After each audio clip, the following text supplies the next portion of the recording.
Magandang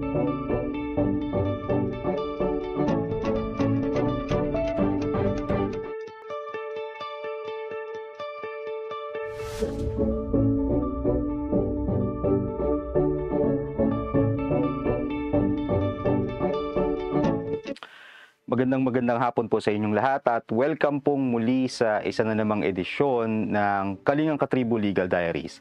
Ako po si Elmer Navarro Manuel at ang pag-uusapan natin ngayon ay tungkol sa Philippine Disaster Risk Reduction and Management Act of 2010. Pag-uusapan natin to kasi syempre siguro 2 weeks ago talagang sinalan tayong mga ibang lugar sa Visayas sa Mindanao ng Bagyong Odette. So mahalagang pag-usapan natin to. At para ipaliwanag sa atin kung ano ang batas na ito, syempre kasama natin ang Associate Lawyer ng Aranas Cruz, Araneta Parker and Faustino Law Offices na si Atty. Alfred Campañano. Attorney, good afternoon po. Yes, Sir Elmer, good afternoon. Tsaka sa mga manonood din, no? Good afternoon. Alright. Merry Christmas and a Happy New Year sa iyo, Attorney. Merry Christmas din. Tsaka Happy New Year. Okay. Despite yung mga tragedy nangyari, I hope everyone is still, looking forward to a wonderful 2022. Medyo maayos naman tayo ngayong bandang year-end na, Attorney. Kasi di ba, na-alert level 2 na tayo. Pagka lumalabas ka, traffic na, dami na tao, kahit sa mall, puno na. Ay, nako. So, tingnan natin, parang sa upward-downward trend yan eh. So, fear ko lang dyan, pattern, ine-expect ko na baka magtaasan yan because of the loose regulations. Or easing up on the regulations din. So I just hope naman that the viewers and of course the Filipino people are still complying with social distancing rules. Yeah. Nag-i-ease up man ng ating regulations and but still we still need to practice mga standard safety guidelines or protocols kasi meron pa rin tayong hinaharap na pandemya. Tama. Ang akala siguro ng iba, porke binaba na sa mas maluwag na alert level, pwede nang hindi mag-mask habang I won't blame them, honestly. Kasi grabe rin talaga But power through lang sana. Kasi if we don't do our part, mas magtatagal pa to. Oo nga, tama yan. Saka sobrang tagal na nito, 2 years na. Sana itigil na nila to. Ay, 2022. Alright, Attorney, ito, pag-uusapan natin ngayon yung tungkol sa Republic Act 10121 o yung tinatawag nilang Philippine Disaster Risk Reduction and Management Act of 2010. So siguro para masimulan natin to, ano ba tong Republic Act 10121 na to, Attorney? So, as you said, our Republic Act 1012 is also known as the Philippine Disaster Risk Reduction and Management Act of 2010. So, this is a law that aims to supplant yung PD 1566 na kung saan there's now the idea that instead of being reactive to to disasters and its effects, the government saw it fit na there should be proactive steps in trying to solve these problems. Because sometimes, prevention is better than cure. If I may borrow that saying. So in the context of disasters, mas maganda naman na handa tayo. Hindi lang handa para harapin ang mangyayaring disastro, but also dapat kung mangyarin man yan, hindi naman natin pala talaga kailangan problemahin. That's the ultimate objective of this law. It's basically risk reduction and management, but there's also the preventive element being introduced here in this law.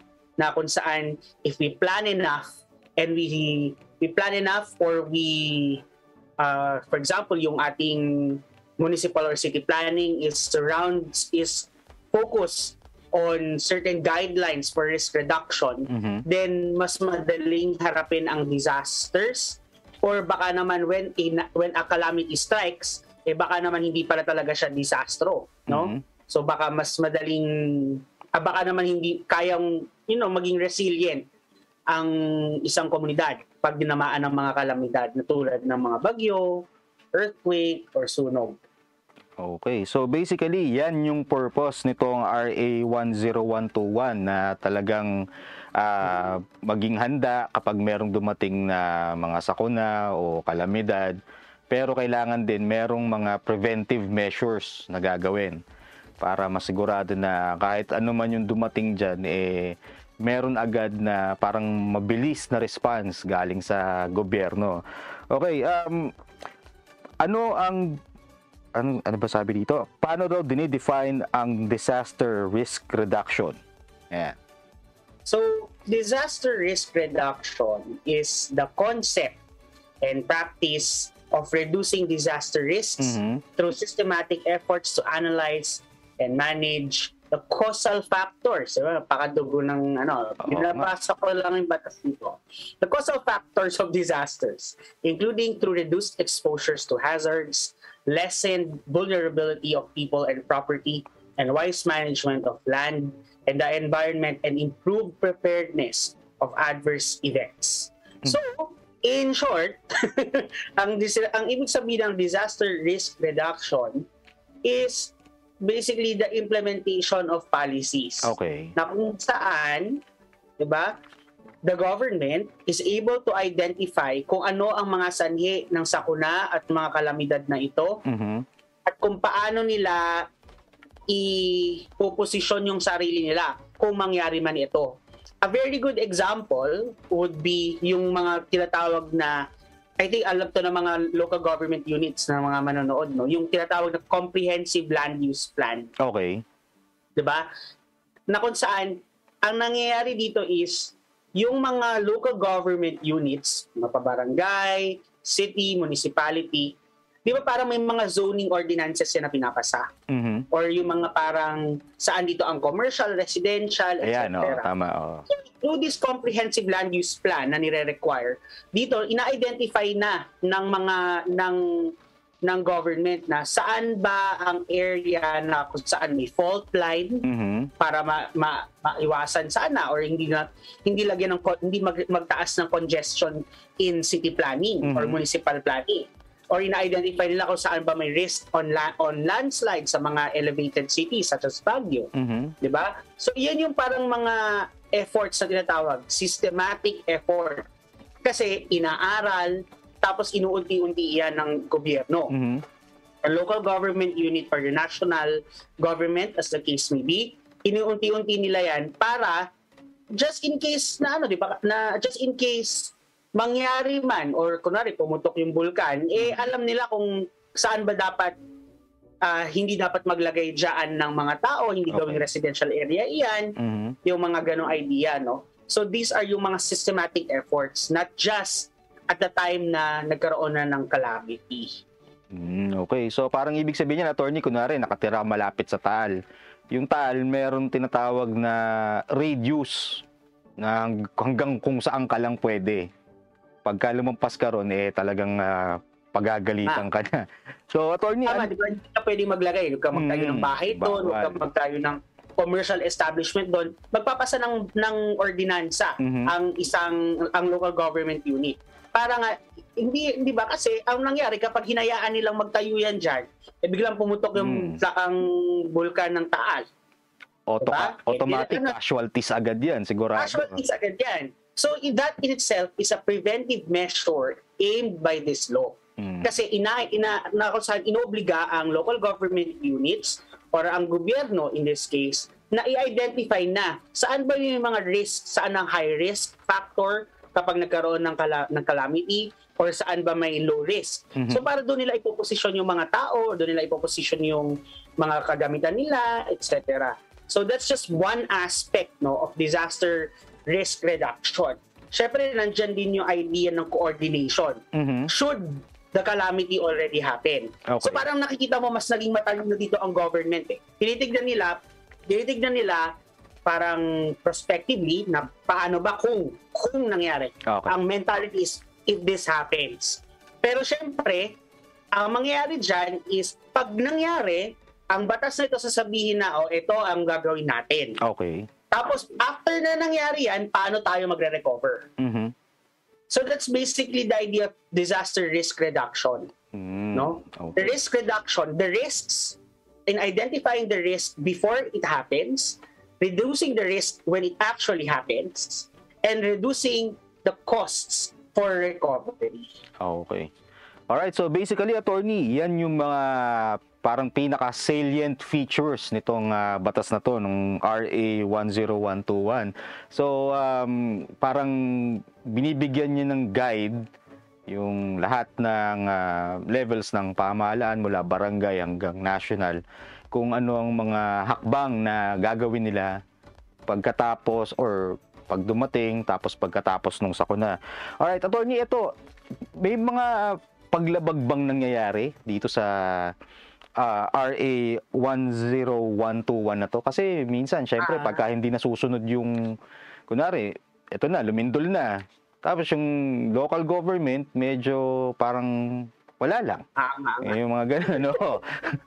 Lumindol lang, tapos ayun, wala na. Nanghihingi na kagad ng tulong sa national government, wala pa silang ginagawang aksyon sa part nila. Siguro before dyan lang, no, may idadagdag lang ako na salient feature. So aside from that, kung makikita natin, nag-start, ang magiging pinaka-focus talaga ng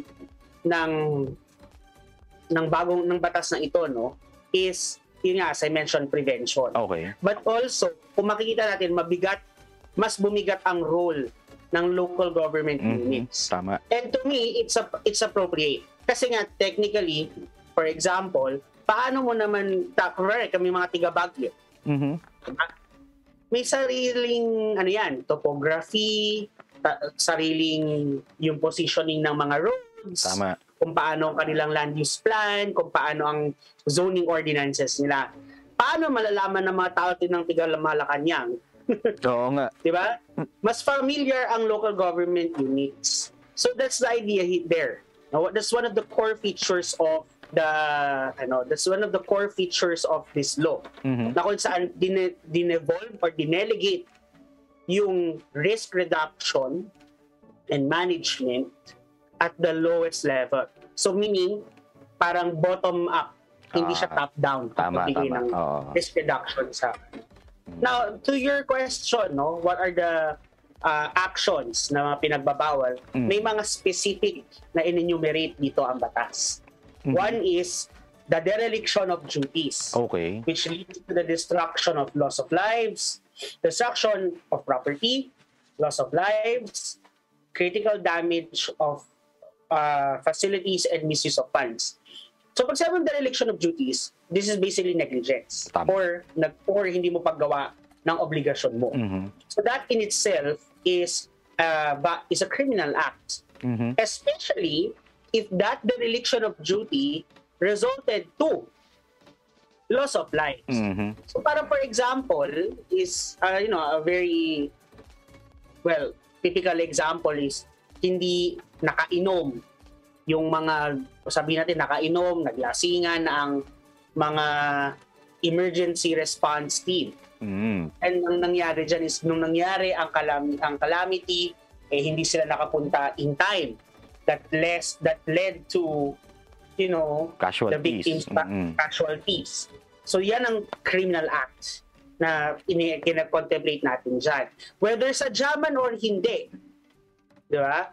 If nagkaroon ka ng hindi paggawa ng iyong obligasyon, kasi for example, this applies to individuals, no, who are obligated to support the Office of the Civil Defense and the National Disaster Risk Reduction and Management Council, or the respective local Risk Reduction and Management Council. This penal act applies to them kasi they have a role to play. And if they do not comply, or if they do not play their roles, then obviously it will result to loss of lives, destruction of property or facilities, etc. Another is, eto naman, this second act is the prevention of the entry and distribution of relief goods in disaster-stricken areas. Now, I cannot really give a specific example, but it can happen na kung saan yung mga criminal elements in the area parang ginagamit ang relief goods para binablock nila yung relief goods para lang ma-pressure kung sino man yung gusto nilang i-pressure sa loob ng government. So parang the idea here is if you did something to stifle the distribution of the relief goods in disaster-stricken areas, then that is likewise a criminal act. Kasi bakit mo naman nga pipigilan yung relief goods na yan para makapagginawa sa mga survivors ng calamity or ng disaster. No? So that's one prohibited act. Second, third pala, sorry. And sabi natin, mga 3 or 4 acts na rin ito. Another prohibited act, and dito papasok yung mga mapagsamantala. Kasi alam naman natin, di ba, during a calamity, dito pumapasok yung mga opportunista. Ayan, tama. Diba? So, ang bawal ang pagbili ng relief goods. Di ba?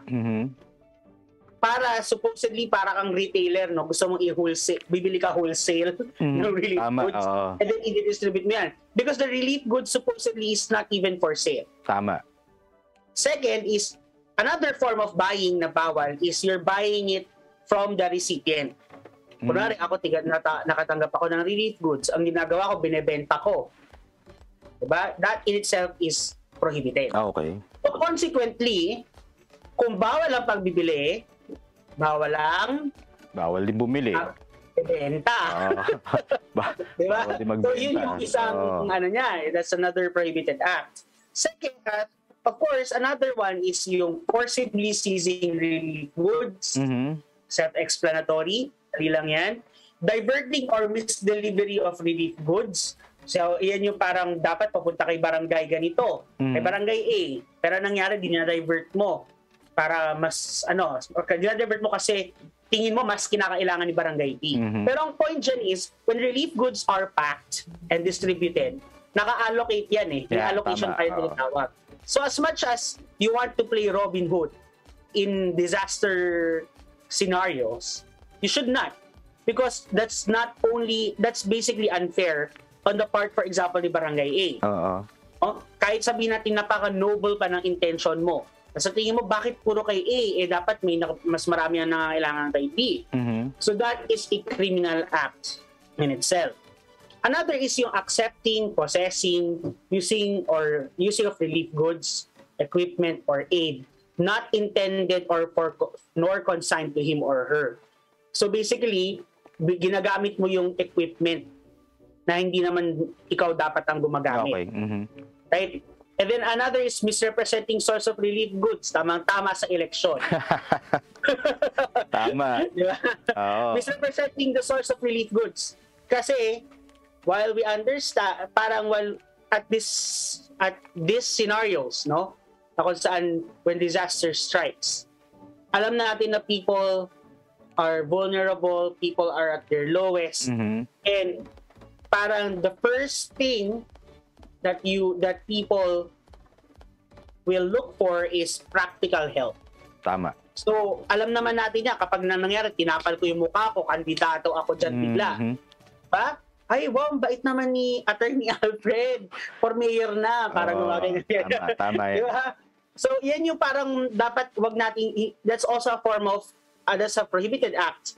Because that in itself is basically exploiting the vulnerabilities of that people. Kaya parang naalala ko tuloy anti-epal, no? Oo nga.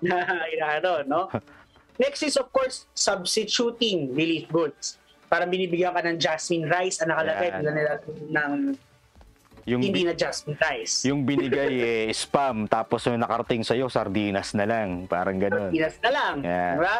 So, next is illegal solicitations. Because ang solicitations dito is yung para yun not just yun ang lilimos, but solicitations for donations. Because the National Development Risk Reduction and Management Council has guidelines implemented for those people who want to give financial aid. Okay. So pag naniniwala na parang may mga na lang na para sa typhoon, nung sa nangyari sa Typhoon Odette, for example, tapos na-solicit siya. Nang wala namang authority from the NDRMC. Yan, oo. Parang haba yung acronym.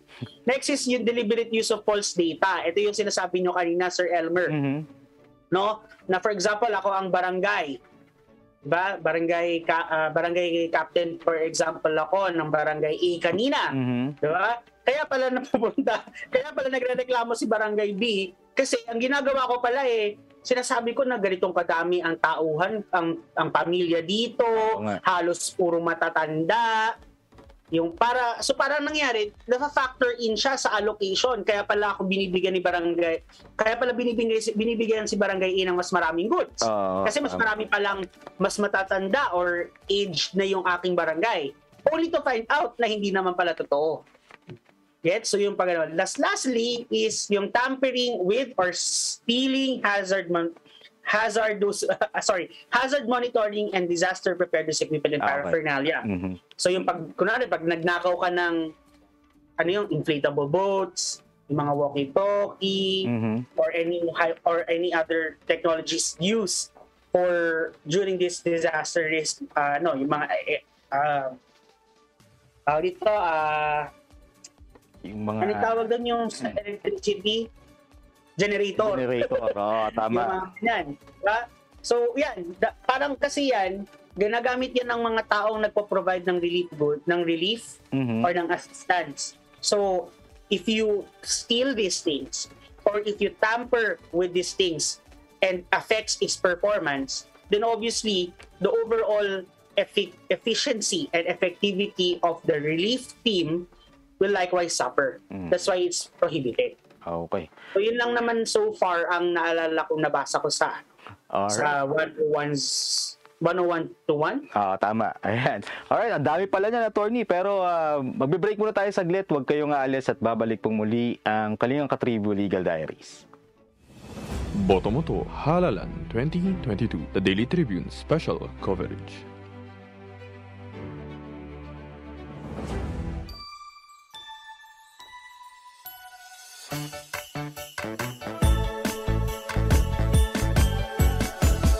Chris masaya, pagsama-sama. Si Harry Roque ang pinakamagaling na spokesman, kaya inggit sa kanya ang oposisyon.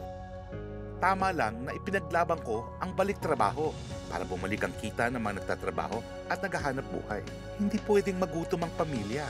Dapat lang po ingat buhay para sa hanap buhay.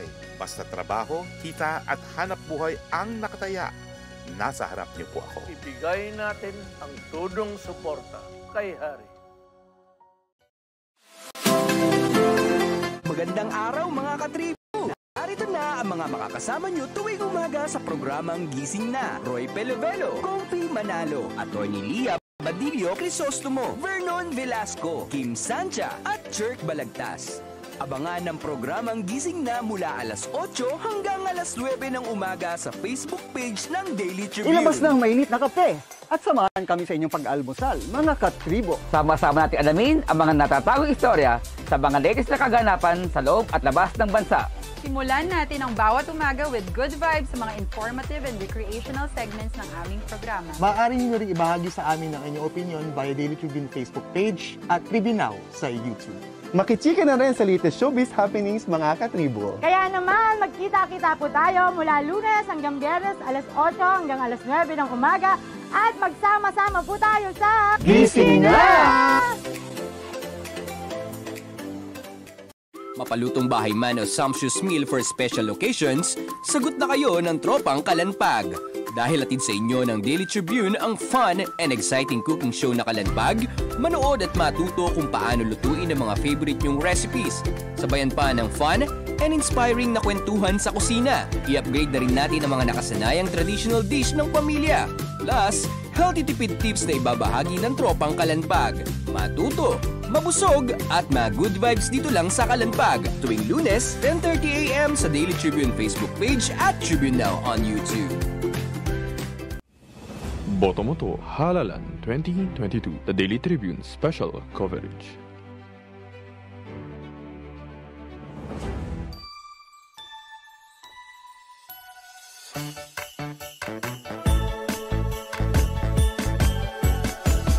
Chris masaya, pagsama-sama.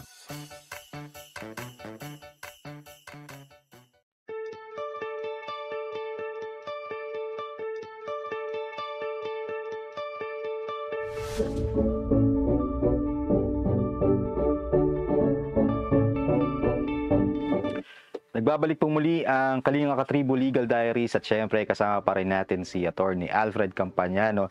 Alright, Attorney, ito, since pinag-uusapan na natin itong risk reduction na to, no? Ano po ba ang pagkakaiba nito sa Presidential Decree 1566? So again, that's why I was emphasizing, no, that mas na parang may mga dinagdag dito kasi na mas holistic ang approach. Tama. Because under RA 10121, 10121 or 20. 10121. Yan. 10121, no? Yan. As I said, this is a more comprehensive law on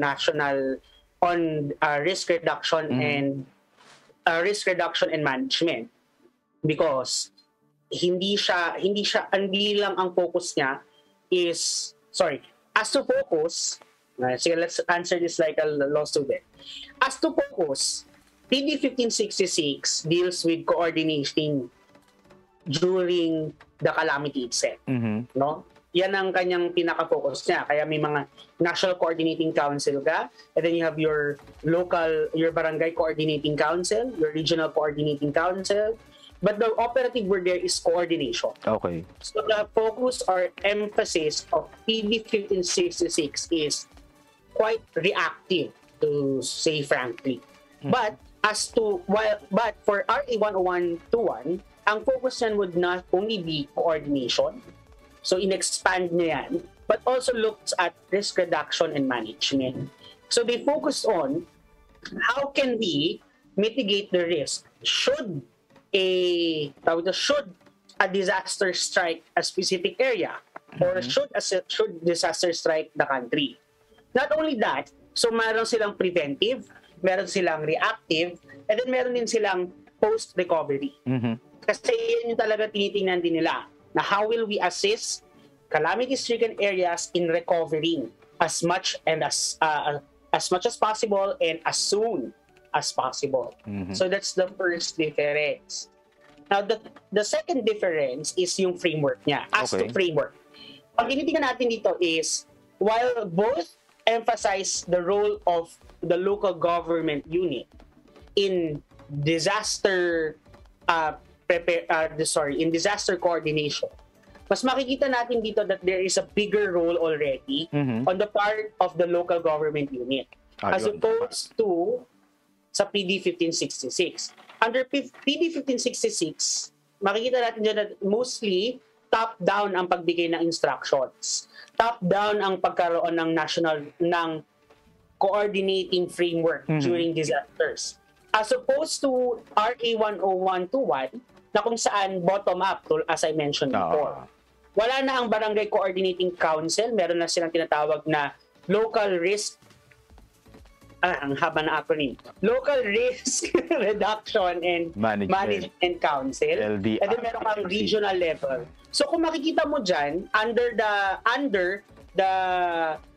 10121 na wala sa PD 1566 is makikita mo kung paano nagkakascade paakyat ng paakyat. Makikita mo dyan na pag two barangays, then doon lang ang mag-operate dyan is yung city or provincial city or municipal risk reduction and management council. Pag two cities or more na cities or municipalities, then papasok dito ang provincial. Okay. And then kapag 2 or more provinces, papasok ang region. And then 2 or more regions, papasok ang national.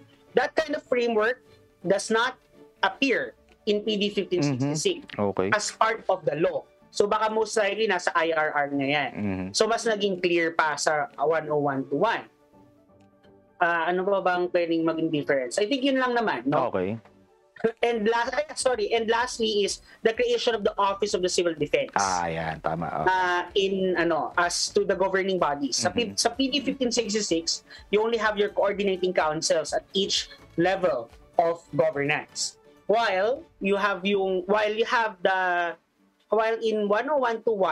there is a new body which is the Office of the Civil Defense. Parang sila yung implementing arm ng National Risk Reduction and Management Council. They are the ones who review the policies. They are the ones who makes recommendations for the creation of the framework, while the NDRRMC creates the policies. Pag nabuo na ang policy, nabuo na ang tinatawag na NDRRMC plan. Yan, Plan na yung plan. Kasi ang gagawin mo plan for risk reduction and management, si NDRRMC. Yan. Ngayon, ibibigay niya yung NDRRMP, yung plan, kay Office of the Civil Defense. At sila ang mag-implement niyan. Sila ang magbibigay ng training sa mga local government units. Sila ang mag-disseminate ng information that these are the plans. And that plan is reviewed every 5 years by the Office of the Civil Defense. So parang nagkaroon ng implementing arm si National Council, which is not present in PD 1566. Okay. So ibig sabihin na pagdating sa policy making o yung paggagawa ng mga batas o mga tinatawag na, let's say, guidelines na susundin ng mga local government units, ang national government, yan yung mga, ang pinaka talagang gumagawa ng policy ay yung NDRRMC. Tama po ba?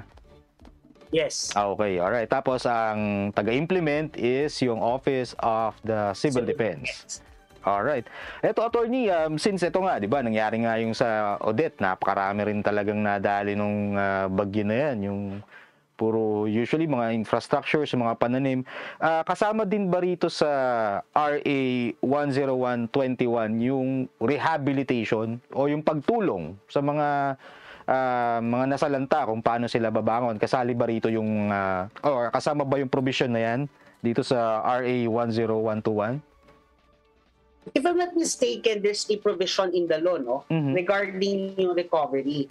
That's one of the salient features that I mentioned a while ago concerning recovery. So meron tayong mga tinatawag na funds na allotted for recovery. So, excuse me. So yun yung tingin ko, there is a provision in the law there. May mga special trust funds na ina-allot for those kinds of parang after effect, no? For purposes of helping them recover na from what they suffered.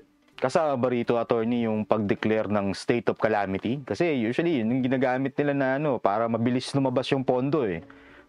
Yes. Actually, it's the National Disaster Risk Reduction and Management Council who recommends the declaration of a state of calamity.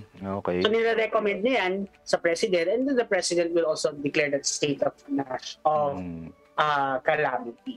Okay. Alright, ito, attorney, pero sa di ba, ang dami na nating na-discuss ng mga salient points, yung mga pinagbabawal sa ilalim ng batas na to. Meron pa bang pwedeng i-improve itong batas na to sa tingin mo? O meron pa ba pwedeng idagdag na iba pang provision para medyo masakop naman lahat yung madadali ng mga kalamidad na pwedeng tumama sa atin? Well, I'm not going to hazard a suggestion na may pagkukulang. But I think kung ang pinag-uusapan natin dyan is how the relief goods or how the relief services reach on the ground. Yan. I think these are the areas that legislators and the executive branch would look into. Kasi ang dami pa din nagrereklamo na on the ground na hindi nila nararamdaman ang tulong, and that is quite sad. Kasi the point here is, as government, diba, we surrender our rights to this government in order to be protected. And in this scenario, napaka-glaring ng obligation ng government to protect the citizens. So, people on the ground should feel that there is help, or if hindi pa dumarating, that help is actually coming. So, kung meron man kinakailangang i-review, is dapat magkaroon siguro ng stringent measures on looking at transparency in the release of these funds and accountability in the use of these funds, para lang mabantayan talaga ng mas maigi if the people who need this relief goods or if the people who need these services are actually receiving them. Tama. Okay. Alright, attorney, magawin na tayo ngayon dito sa ating Tribune. Ayan, may natuklasan tong Tribune natin. Ang sabi dito, disaster risk reduction protects the lives and livelihoods of communities and individuals who are most vulnerable to disasters or emergencies. Whether the crisis is caused by nature or humans, disaster risk reduction limits its negative impact on those who stand to lose the most. Okay, so parang attorney, ito yung parang diniscuss mo kanina nung medyo nag-uumpisa pa lang tayo, no? Na ito yung disaster risk reduction, nire-reduce yung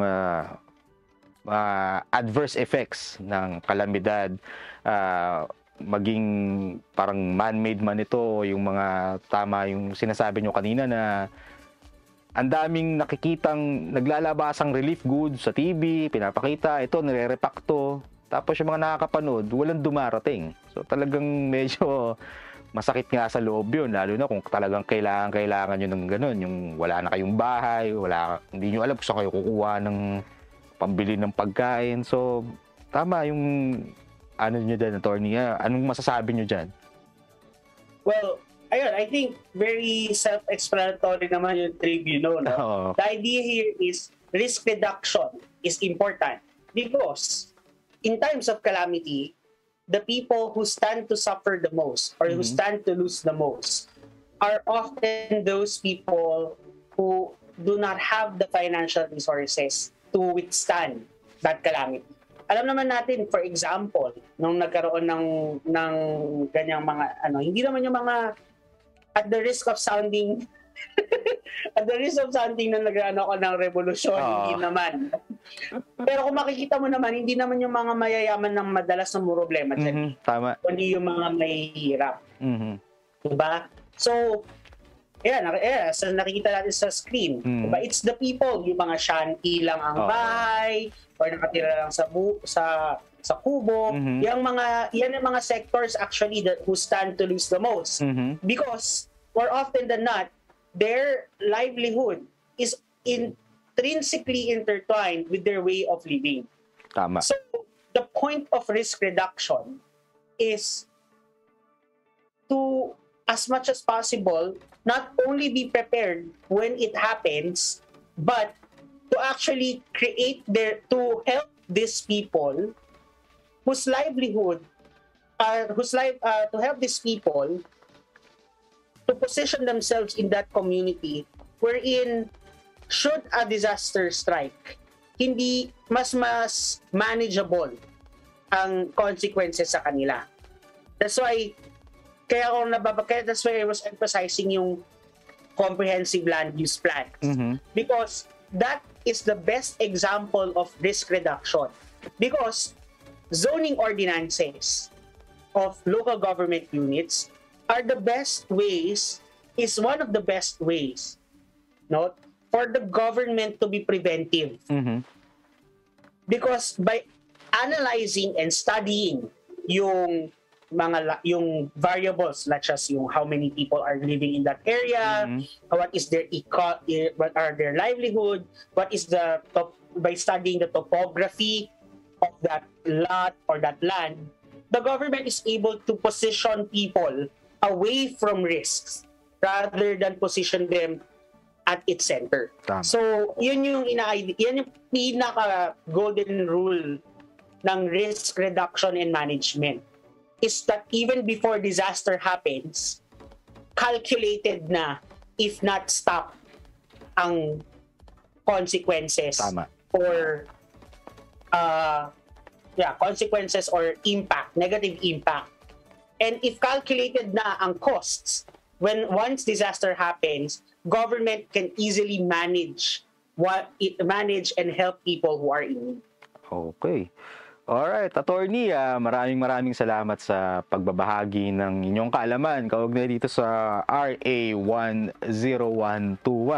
Okay, Attorney, bago tayo magtapos, any parting words for the last day of the year? Yan. So, baka meron kang salbo, tapos kita na lang tayo next year. Sige, Happy Christmas. Spend time with your family or your friends. Try to make this a memorable one kahit we're facing this bleep na na pandemic. No? And for the new year, let's be hopeful and i-prepare na natin ang mga resolutions natin. And let's just hope that and in the midst of the celebration, again, I would like to ask everyone who's watching or tell your friends who are not watching that the message is still observe the appropriate distancing Tama. and safety protocols. Tama. Because we are still in the midst of the pandemic. It's okay to relax and unwind, but if we want to enjoy these privileges that we're experiencing now, then I think it would be best that we don't, do actions that will rack up the numbers, that will give government the incentive to limit our mobility again by 2022. Tama, okay. So let's do our part to keep those numbers down. And of course, a happy holidays to everyone. Okay, alright. Maraming salamat, Atty. Alfred Campañano. And bago tayo tuloy magtapos, watch Katribu Legal Diaries live every Friday at 3:30 p.m. on Daily Tribune's official Facebook page and on Tribune Now on YouTube for the replay of the latest episodes. Alright, so dyan na po nagtatapos ang Katribu Legal Diaries sa ngayong araw na to at Happy New Year sa lahat. Sana maging maayos ang susunod na taon natin at magandang hapon po sa inyong lahat.